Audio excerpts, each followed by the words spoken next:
అందరికీ నమస్కారం. తెలంగాణలో ఒక శిరీష్ చూసాం, ఈరోజు ఇంకో శిరీష్ చూస్తాం.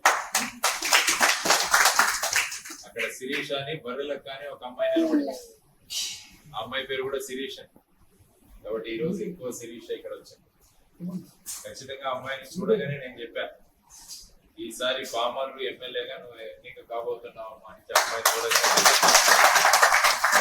ఎందుకంటే ఆ అమ్మాయి దగ్గర ఉన్న విశ్వాసం, ఆ కళ్ళలో ఉన్న కాంతి, నేను సాధిస్తాను అన్న పట్టుదల, ఇవి మూడు కనపడగానే నాకు అనిపించింది. దాంతో పాటు వారి వెంట వచ్చిన మీరందరూ కూడా. ఎందుకంటే ముఖ్యంగా మహిళలకు పెద్ద పీట వేస్తుంది జై భారత్ నేషనల్ పార్టీ. ఎందుకంటే మన ఆంధ్రప్రదేశ్ రాష్ట్రం తీసుకున్న పురుషుల ఓటర్ల కన్నా మహిళా ఓటర్లు ఎక్కువ ఉన్నారు మన రాష్ట్రంలో, అది మీ అందరికీ తెలుసు. కాబట్టి మీరు కనుక సంఘటితంగా నిర్ణయించుకున్నారంటే మీ నిర్ణయాన్ని మార్చే అధికారం కానీ ధైర్యం కానీ మీ ఇంటి వారికి కూడా ఉండదు. ఆడవాళ్ళు ఆ విధమైన శక్తి స్వరూపం, ఆ విధమైన ఇంతమంది శక్తి స్వరూపులు ఇక్కడికి రావడం, శిరీషతో పాటు ఇక్కడికి రావడం, తర్వాత మనమంతా కలిసి ఒక కొత్త విధానాన్ని తీసుకురావాలని అనుకుంటున్నాం.